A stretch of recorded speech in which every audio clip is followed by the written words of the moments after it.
Përshëndetje, mirë se vini në analizë. Në botën e sotme, me sfida dhe kriza të shumta të ndërthurura, të mbivendosura, me një ekonomi që në fund të vitit 2025 po përpiqet që të rimëkëmbet, por edhe me një mjedis ekologjik gjithmonë më të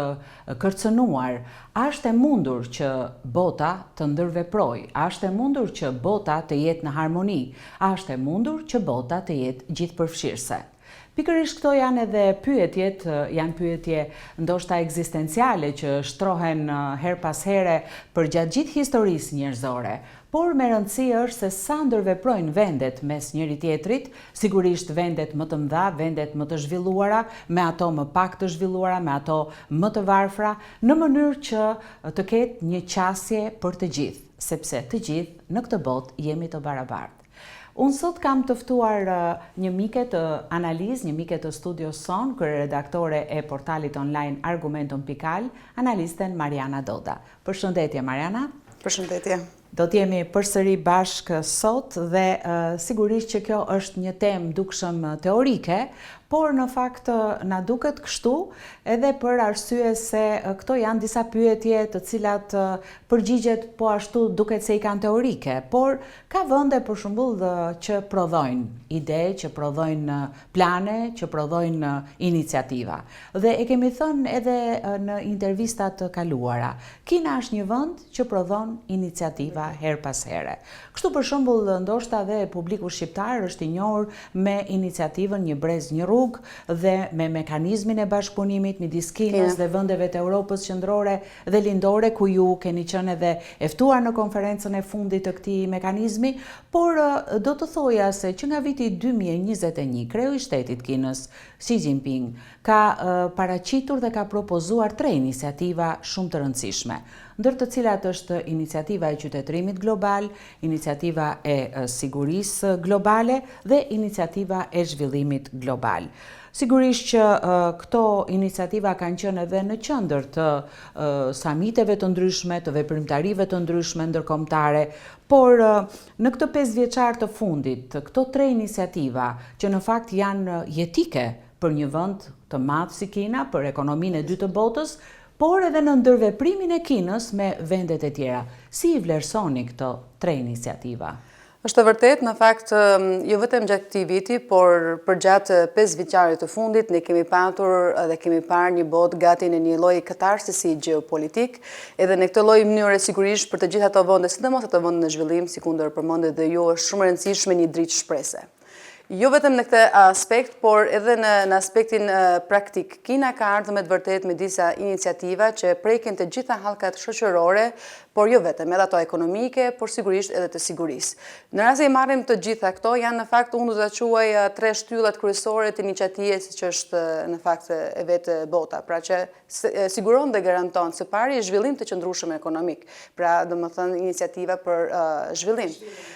Iniciativa për qytetërim global. Kjo është një pikë shumë e rëndësishme në fakt, sepse shpeshherë ne kemi parë në botë një lloj përplasje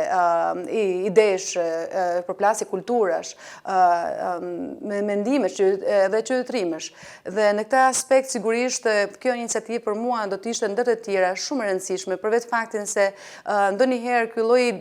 diversiteti, mos respektimi i diversitetit ka krijuar sigurisht edhe konflikte të mëdha. Pa diskutim edhe iniciativa për sigurinë globale. Në fakt, gjatë këtij 5 vjeçari ne kemi parë shumë konflikte, jo vetëm në Europë, por në vende të ndryshme të botës. Po ta shikosh botën sot ka disa pika të kuqe të nxehta të konflikteve. Në fakt janë rreth 60 konflikte aktualisht që flasin, pavarësisht se mediat në tërësi apo diplomacia ndërkombëtare dhe politika janë të fokusuara më së shumti në 2 pika të fokale, siç është lufta në Ukrainë dhe në lindjen e mesme, por në fakt janë 60 në momentin që që flasim në vende të ndryshme të botës. Absolutisht, dhe këtu merr vlerë pa diskutim kjo nismë nga Kina, sepse i ka dhënë një lloj fokusi edhe jugut global edhe Afrikës, duke qenë se në fakt dhe atje janë disa konflikte të rëndësishme, pa përpos faktit si kundër ju e ceket nuk janë kaq të pranishme në mediat tona, por sigurisht edhe në mediat ndërkombëtare. Pa diskutim për shkak të interesave të tyre gjeopolitike. Në këtë aspekt do të thoja që të gjitha këto iniciativa, të cilet janë elaboruar për gjatë tyre 5 viteve. Në fakt kanë marrin formë, po t'i shikojmë dhe po t'i vendosim ata përballë konflikteve të ndryshme që janë sot në botë. Pra për çfarë po bëhet gjithë ky konflikt? Ne kemi një masivitet të refugjatësh në Europë, pra që tregon një lloj diversiteti të ndryshëm kulturor, fetar dhe të gjitha. Dhe nëse i hyn në brendësi të gjitha llojeve të konflikteve, pra edhe në analizat ndërkombëtare të ekspertëve, jo vetëm të gjeopolitikës, por ka edhe antropolog të cilët apo ekspert të fushave të ndryshme, të cilët në fakt përtej ati konflikti që është i qëndësishëm, përtej numrit të viktimave, dëmeve, po të futesh në thellësi, arrin edhe në elemente të luftave fetare, apo të religioneve të ndryshme, apo dhe të zhvillimit të ndryshëm, dhe shumë elemente të tjera. Dhe prandaj edhe fjala qytetërim, apo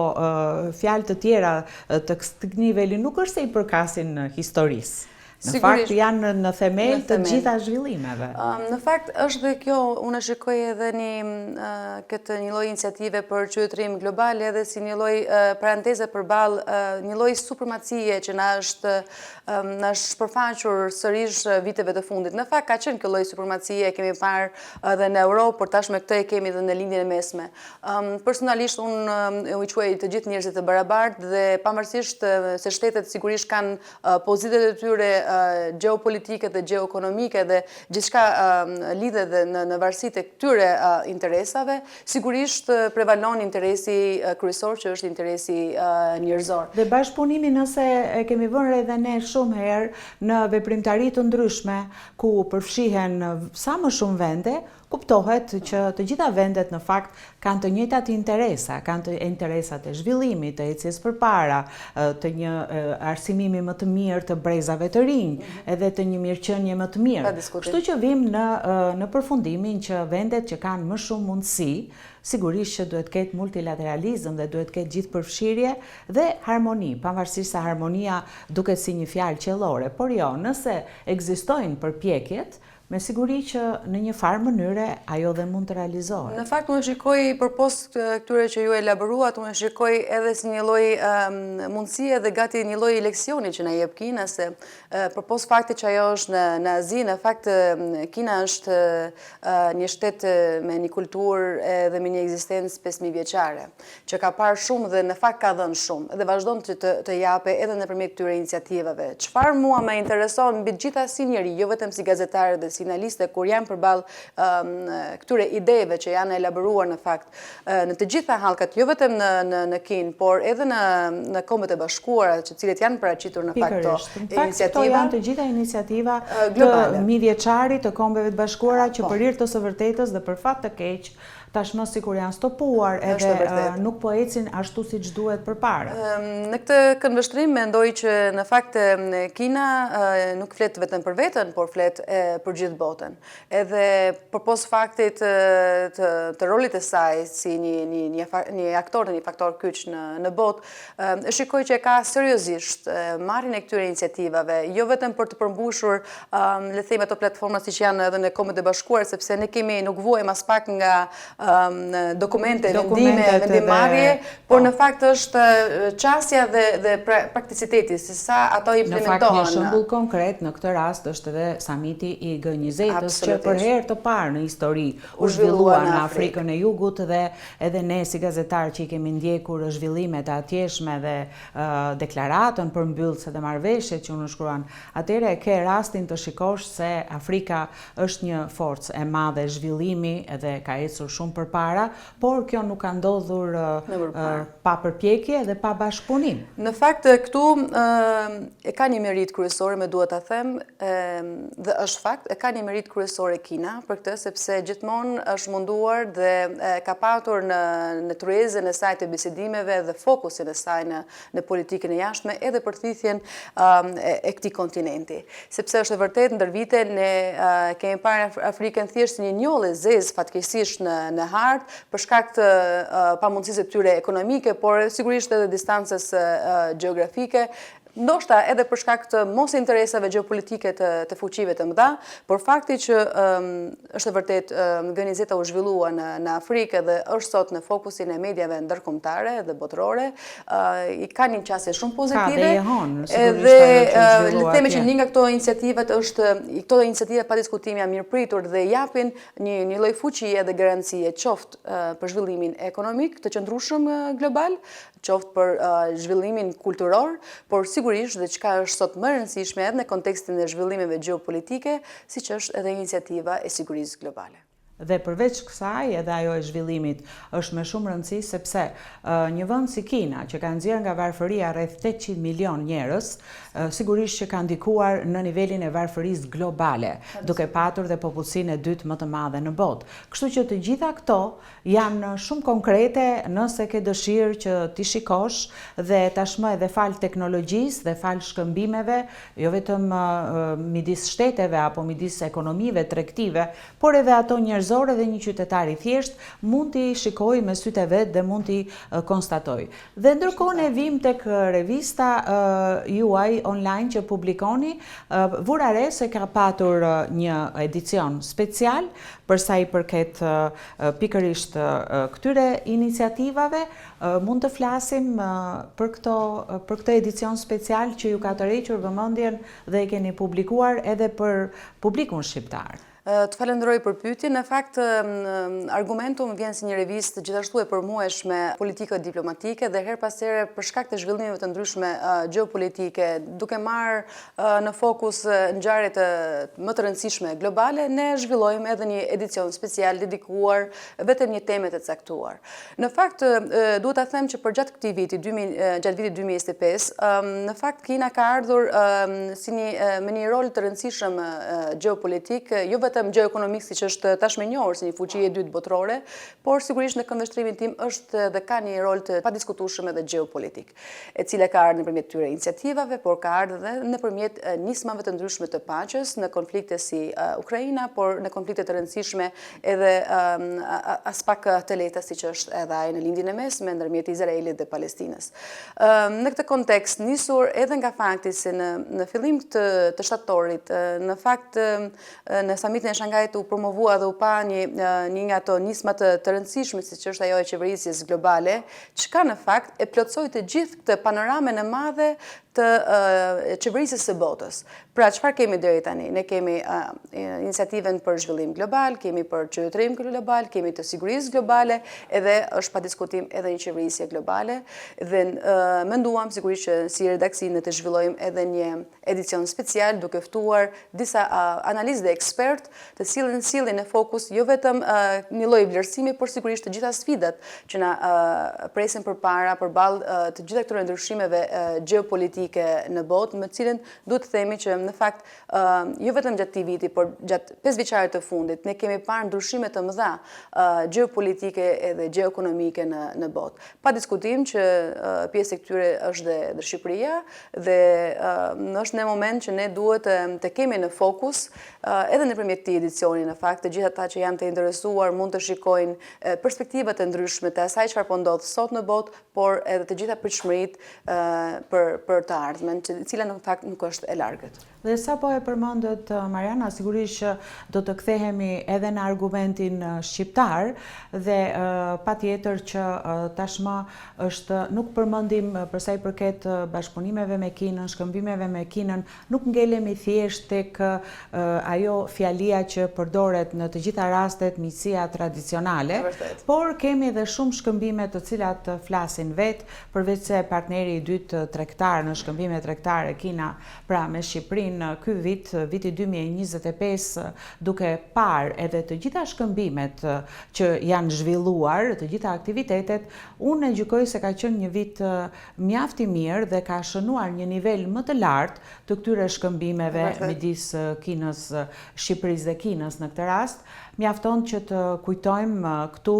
javën e kulturës kineze dhe të gjitha shkëmbimet jo vetëm mes artistëve, por edhe mes vetë publikut, po nga ana tjetër edhe shkëmbimet e studentëve, siç janë ata të Institutit Konfuci që çdo verë shkojnë në shkollën verore dhe sigurisht student kinez që vinë në Universitetin e Tiranës, këto ndoshta kanë qenë të përvitshme, por kemi edhe zhvillime të reja. Kështu për shembull, meqense para pak ditësh si në gjitha ambasadat dhe në të gjitha vendet e botës ku jetojnë shqiptarë u festuan festat e 28 dhe 29 nëntorit dhe në ambasadën shqiptare në Kinë u zhvillua një pritje me 500 pjesëmarrës bazuar edhe në njoftimin e zyrtar të ambasadës, por që kishte edhe një përfaqësim të lartë nga pala kineze, sepse e pranishme në këtë fest ishte edhe zëvendës ministrja e jashtme e Kinës, zonja Hua Chunying. Dhe gjithashtu takime të herpasershme të ambasadorit Riza Poda dhe ide të tij, siç është për shembull një linjë fluturimi direkte Kinë-Shqipëri, domethënë Tiranë, Pekin apo Tiranë, nuk e di, Shangaj apo Guangzhou, kjo nuk ka rëndësi, por rëndësi ka që të realizohet. Po kështu kemi dhe janë edhe shkëmbimet sportive. Kemi një memorandum mirëkuptimi përsëri kryetari i Komitetit Olimpik Shqiptar, zoti Fidel Ylli, ka qenë së fundmi në Kinë për të patur më tej shkëmbime. Pra, për sa i përket shkëmbimeve, për sa i përket ndarjes së eksperiencave, të mundësive, ne jemi një vend i vogël, gjithmonë historikisht kjo ka qenë. Kina është një vend i madh, distanca është e madhe, por këto nuk kanë asnjë lloj vlere kur ka potenciale për të patur shkëmbime. Pa diskutim, në fakt ju i përmendet dhe i rishtuat në fakt të gjitha të lloj aktivitetesh që janë zhvilluar së fundmi ndërmjet Kinës dhe Shqipërisë, mbi të gjitha edhe në aspektin personal, por sigurisht edhe në atë të institucionet të ndryshme, qoftë kulturore apo sportive, dhe mbi të gjitha ato tregtare. Duhet të themi që në fakt ka mjaft investitorë, biznesmen, të cilët janë të interesuar që të kenë mundësi dhe të zhvillojnë dhe të le të themi sigurisht Kina është një nga qendra kryesore e zinxhirëve të furnizimit dhe pa diskutim që